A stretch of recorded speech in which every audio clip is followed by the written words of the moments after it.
Entrepreneurial process मतलब क्या एक प्रोसेस होती है जिससे एक एंटरप्रेन्योर बनता है या एंटरप्रेन्योर का जो बिजनेस है वो बनाया जाता है। नमस्कार दोस्तों, मेरा नाम है सोनू सिंह और आप देख रहे हैं सोनू सिंह पीपीटी वाले। आज की इस वीडियो में हम डिस्कस करने वाले हैं एंटरप्रेन्योरियल प्रोसेस। तो लास्ट तक देखना आप इस वीडियो को ताकि आप इस टॉपिक को अच्छे से समझ पाओ। बहुत सारे एग्जांपल्स के साथ डिस्कस करने की कोशिश करेंगे और बहुत ज़्यादा इजी टॉपिक है, ऐसी कोई बात नहीं है, स्ट्रेस लेने वाली बात नहीं है। ठीक है, सबसे पहले स्टार्ट करते हैं कुछ बेसिक कॉन्सेप्ट्स के साथ कि एंटरप्रेन्योरशिप या एंटरप्रेन्योर किसे कहा जाता है। An entrepreneur is an individual who creates a new business. ठीक है, एंटरप्रेन्योर एक ऐसा बंदा होता है जो एक नया बिजनेस बनाता है। सबको पता है, बच्चे बच्चे को पता है। Bearing most of the risk. अब उस बिजनेस में उसको प्रॉफिट होगा, लॉस होगा, घाटा होगा, ठीक है, वो सारे रिस्क खुद बियर करता है।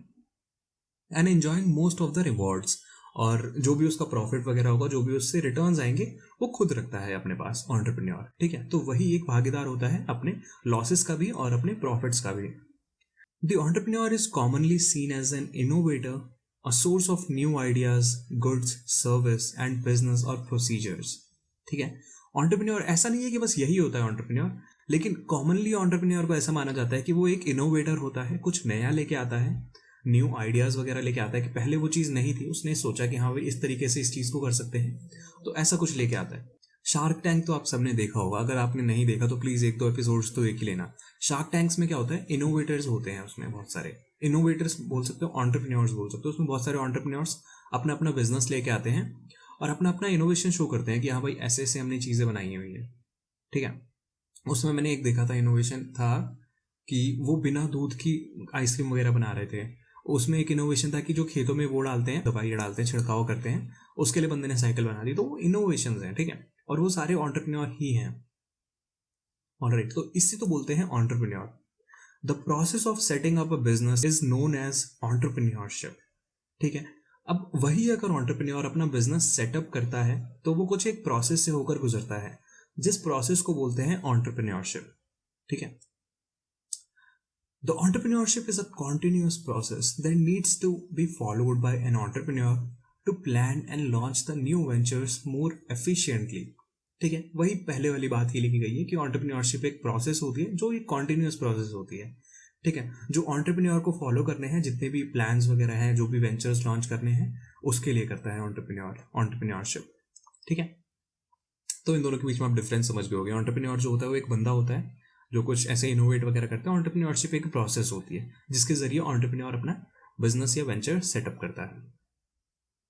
तो यहाँ पे कुछ स्टेप्स हम देखने वाले हैं, क्या होते हैं स्टेप्स एंटरप्रेन्योरशिप के प्रोसेस में। सबसे पहला स्टेप होता है identification and evaluation of the opportunity. ठीक है, डिस्कस हम बाद में करेंगे, अभी मैं बस बता देता हूँ क्या क्या स्टेप्स होते हैं। सेकंड होता है डेवलपिंग अ बिजनेस प्लान। अपॉर्चुनिटी आपने देख ली, उसके बाद आपने बिजनेस प्लान बना लिया। उसके बाद आता है रिसोर्स गैदरिंग, उसके बाद आपने रिसोर्स सारे जुटा लिए। उसके बाद आपने किया कंपनी फॉर्मेशन एंड मैनेजमेंट, कि आपने कंपनी एक बना ली, उसके अंदर मैनेजमेंट वगैरह कर रहे हो। और लास्ट जो स्टेप होता है इसका वो होता है हार्वेस्टिंग। ठीक है, वन बाय वन इसको डिस्कस करते हैं, मस्त क्लियर हो जाएगा, कोई दिक्कत वाली बात नहीं है। सबसे पहला आता है यहाँ पे identification and evaluation of the opportunity. अब एज एन एंटरप्रेन्योर आपको आपका आसपास जो भी एनवायरनमेंट है, जो भी चीज़ें हो रही हैं, उसके लिए आपको हमेशा अलर्ट रहना पड़ेगा। ठीक है, तभी आपको अपॉर्चुनिटी या कोई एक प्रॉब्लम दिखेगी, उसमें से आप अपॉर्चुनिटी निकाल सकते हो, फिर उसको इवेल्युएट कर सकते हो कि हाँ भाई इस पे हम काम कर सकते हैं कि नहीं कर सकते हैं। Opportunity identification is the process by which an entrepreneur comes up with the opportunity for a new venture. ठीक है, अपॉर्चुनिटी आइडेंटिफिकेशन से हमारा यही मतलब है कि जो एंटरप्रेन्योर है वो कोई एक अपॉर्चुनिटी देखता है एनवायरनमेंट में और एक आइडिया के साथ आता है कि हाँ भाई इससे हम अपना न्यू वेंचर स्टार्ट कर सकते हैं। Opportunity identification and evaluation is a very difficult task. ठीक है, कोई एक बच्चों का खेल नहीं होता है, मतलब काफ़ी लोगों के लिए तो होता है बच्चों का खेल, जो इस चीज़ में माहिर होते हैं, मतलब कुछ भी देखते हैं उसको उनमें अपॉर्चुनिटी ही दिखती है। ठीक है, उनमें उसको अपॉर्चुनिटी ही दिखती है।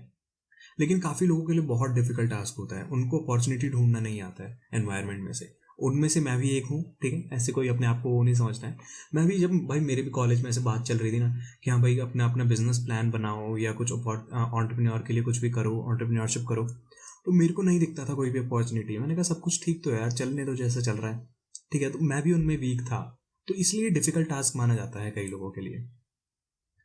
Most good business opportunities do not suddenly appear, but rather result from an entrepreneur's alertness to the possibilities, or in some cases, the establishment of mechanism that identify potential opportunities. ठीक है, तो good business opportunity ऐसा नहीं है कि खुद से आ जाती है आपके पास कि हाँ भाई मैं अपॉर्चुनिटी हूँ ऐसे कर लो, नहीं। और जो आपको है ना, आप अगर ऑन्टरप्रेन्योर तो आपको बहुत ज़्यादा अलर्ट रहना पड़ेगा हर एक चीज़ के लिए जो भी आपके एनवायरनमेंट में हो रहा है। जैसे कुछ भी गलत हो रहा है तो आपके दिमाग में क्वेश्चंस बनने चाहिए। हाँ भाई ये हो रहा है ऐसे, तो ये ऐसे क्यों हो रहा है, इसको दूसरी तरीके से क्यों नहीं कर सकते, है ना। ऐसी सब चीज़ें सोचोगे ना तो आपके पास अपॉर्चुनिटीज़ आएंगी।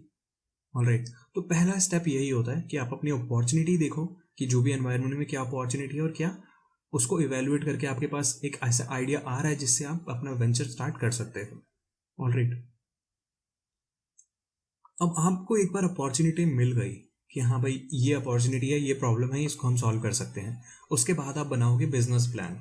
बिजनेस प्लान में आप डिसाइड करोगे कि क्या प्रॉब्लम है, उसको मतलब एक तरह से खोल खोल के लिखोगे सारी चीज़ों को। तो बिजनेस प्लान ज़रूरी होता है।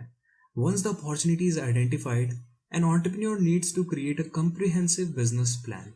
ठीक है, एंटरप्रेन्योर को एक बिजनेस प्लान बनाना पड़ता है अगर एक बार अपॉर्चुनिटी आइडेंटिफाई हो जाती है तो। A business plan is critical to the success of any new venture since it acts as a benchmark and the evaluation criteria to see if the organization is moving towards its set goals. ठीक है, business plan इसलिए ज़रूरी होता है ताकि जो आपकी new venture है, जो भी आपकी न्यू कंपनी है, उसके लिए एक बेंचमार्क सेट हो जाए कि हाँ भाई हम ये काम करते हैं और ये हमारी यूएसपीज हैं, ये हमारे मतलब जो भी सेलिंग प्रोपोजिशंस हैं और इन पे हम काम करते हैं, ये हमारा नीश मार्केट है, ये हमारा सेगमेंट है। वो सब आप बिजनेस प्लान में लिख दोगे और उसके हिसाब से आप क्या कर पाओगे, इवेल्युएट कर पाओगे कि हमने जो गोल डिसाइड किए थे वो गोल हम मीट कर पा रहे हैं कि नहीं कर पा रहे, ये सारी चीज़ें। An entrepreneur must dedicate his sufficient time towards its creation. The major components of a business plan are mission and the vision statement, goals and objectives, capital requirement, a description of products and service etc. जैसे कि मैंने बताया था business plan में आप सारी चीज़ें जो भी आपने अपॉर्चुनिटी आइडेंटिफाई की है उसको खोल खोल के लिखोगे। उसमें आपका मिशन क्या है, आपको मतलब शॉर्ट टर्म में क्या चीज़ अचीव करनी है आने वाले समय में, आपका विजन क्या है, आप दूर की क्या सोच रहे हो कि हमें आगे जाके क्या करना है इस बिजनेस के साथ, आपके गोल्स क्या हैं, आपके ऑब्जेक्टिव्स क्या हैं, आपकी कैपिटल रिक्वायरमेंट कितनी है, कितनी आपकी वैल्यूएशन है कंपनी की, आप कौन सा प्रोडक्ट या सर्विस बेच रहे हो उसके बारे में चीज़ें, वो सब आप बिजनेस प्लान में लिखोगे। थर्ड आ जाता है रिसोर्स गैदरिंग। एक बार बिजनेस प्लान आपने बना लिया, आपने डिसाइड कर लिया हाँ भाई हमें ये चीज़ें करनी है, ऐसे ऐसे हमारी प्रोडक्ट है, उसके बाद आप रिसोर्स गैदर करोगे कि उस चीज़ को करने के लिए लोग भी तो चाहिए होंगे, उस चीज़ को करने के लिए पैसा भी तो चाहिए होगा, उस चीज़ को करने के लिए जगह भी तो चाहिए होगी। ये सारी चीज़ें रिसोर्स में आती हैं। The third step in the entrepreneurial process is resource gathering or resourcing, wherein the entrepreneur identifies the source from where the finance and human resource can be arranged. ठीक है, एज एन entrepreneur आपको ही ये सारे काम करने हैं, जो भी रिसोर्सेज है वो सब अरेंज करने हैं कि अगर उसमें ह्यूमन रिसोर्सेज की ज़रूरत है, अगर उसमें पैसों की ज़रूरत है, अगर उसमें जगह की ज़रूरत है, सारे आप ही अरेंज करोगे। Here the entrepreneur finds an investor for its new venture and personnel to carry out the business activities. अगर आपको मान लो पैसों की ज़रूरत है और आपके पास पैसे नहीं है उस बिजनेस को करने के लिए, लेकिन आपके पास एक तगड़ा बिजनेस प्लान है, तो आप क्या कर सकते हो, इन्वेस्टर्स वगैरह ढूंढ सकते हो। जैसे कि मैंने शार्क टैंक का एग्जांपल दिया था। शार्क टैंक्स में क्या है, जो जजेस होते हैं वो इन्वेस्टर्स होते हैं, उसके सामने क्या किया, प्रपोजल लाया जाता है कि हाँ भाई ये हमारा बिजनेस प्लान है, ऐसे ऐसे हम काम करते हैं, तो उस हिसाब से वो आप में इन्वेस्ट कर सकते हैं। तो ऐसे बहुत सारे इन्वेस्टर्स होते हैं, ऐसे बहुत सारे इवेंट्स वगैरह भी होते हैं जिसमें आप अपना बिजनेस प्लान लेके जा सकते हो। ठीक है, तो ये होता है रिसोर्स गैदरिंग। फोर्थ होता है कंपनी फॉर्मेशन एंड मैनेजमेंट। अब एक बार आपके पास रिसोर्स गैदर हो गए, मतलब आपके पास पैसा भी है बिजनेस रन करने के लिए, आपके पास लोग भी हैं उस बिजनेस में काम करने के लिए, लेकिन आप एक कंपनी बनाओगे। अब क्यों बनाओगे, क्योंकि आपके पास कुछ वो तो आइडेंटिटी तो होनी चाहिए ना अपनी, कि हम इस चीज़ में काम करते हैं, या आपके पास एक जगह तो होनी चाहिए कि हम इस जगह पे काम करते हैं। तो इसलिए company formation is important. After all the resources are in proper place and arranged, it is time to develop venture and start running it successfully. तो अभी आप स्टार्ट करोगे एक कंपनी बनाने के बाद, उसको उस पर मतलब लोगों को लगाओगे, उसमें जो भी पैसे वैसे लगेंगे, जो भी चीज़ें आएंगी उसमें वो लगा के आप काम शुरू कर दोगे अभी। ठीक है, first of all N entrepreneur must decide the management structure और hierarchy that is required to solve the operational problems when they arise. तो कंपनी एक बार बनाने के बाद, ठीक है, कंपनी आपने बना ली, उसके बाद आपका सबसे पहला काम यही होना चाहिए कि आप एक मैनेजमेंट स्ट्रक्चर डिसाइड कर दो कि हाँ सबसे ऊपर वाले लेवल पे कौन है, उसके नीचे कौन है, उसके नीचे कौन है, उसके नीचे कौन है। ठीक है, स्ट्रक्चर डिसाइड करने से ये होगा, अगर आपको कल को कोई ऑपरेशनल प्रॉब्लम आ गई, मतलब XYZ कुछ भी प्रॉब्लम आ सकती है, उसको आप अच्छे से एस्केलेट कर पाओगे। आपको पता रहेगा कि हाँ भाई मैनेजमेंट स्ट्रक्चर हमारा ये है या ये हमारी हायरार्की है, उसके हिसाब से आप क्या कर पाओगे, वो एस्केलेट कर पाओगे। हाँ भाई इस बंदे से सॉल्व नहीं हुआ तो अपने सीनियर से पूछेगा, फिर सीनियर से पूछेगा, ऐसे हायरार्की फॉलो कर पाओगे आप। ऑलराइट, फाइनल स्टेप होता है इसमें हार्वेस्टिंग। अभी आपने कंपनी बना ली, आपका काम शुरू हो गया, इसका मतलब ये नहीं है कि आपकी एंटरप्रेन्योरियल प्रोसेस खत्म हो गई। एक स्टेप और होता है जिसका नाम है harvesting. The final step in entrepreneurial process is harvesting, wherein an entrepreneur decides on the future prospects of the business, that is its growth and development. ठीक है, अभी आपने कंपनी बना ली, आपका काम वाम शुरू हो गया, ठीक है, लेकिन कंपनी बनाने के बाद उसको ग्रोथ की तरफ भी तो लेके जाओगे ना। ऐसा तो नहीं है कि कंपनी बना ली बस वहीं पे रहोगे, नहीं, उसको ग्रोथ करोगे, उसको डेवलपमेंट करोगे आप। तो हार्वेस्टिंग स्टेप में एंटरप्रेन्योर ये सब सोचता है कि कैसे, मतलब फ्यूचर में क्या क्या करना है, कैसे कंपनी की ग्रोथ करनी है, कैसे कंपनी की डेवलपमेंट करनी है। Here the actual growth is compared against the planned growth, and then decisions regarding the stability or expansion of the business operation is undertaken accordingly by an entrepreneur.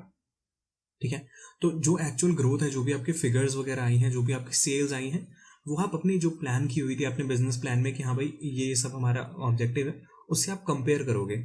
उसके बाद आप decision बनाओगे कि हाँ भाई उसी जगह पे रहना है कि और एक्सपैंड करना है और बड़ा करना है अपना बिजनेस। जैसे मान लो आज आपका 1 करोड़ का बिजनेस है, आपने क्या किया, आपने अपनी 1 साल की जो सेल्स हैं उसको पिछले वाली जो आपने डिसाइड किया था सेल्स, उससे आपने मैच किया कि हाँ भाई इतनी सेल्स में क्या हुआ, इजाफा हुआ है। तो आप क्या कर सकते हो, एक्सपैंड कर सकते हो वहाँ पे।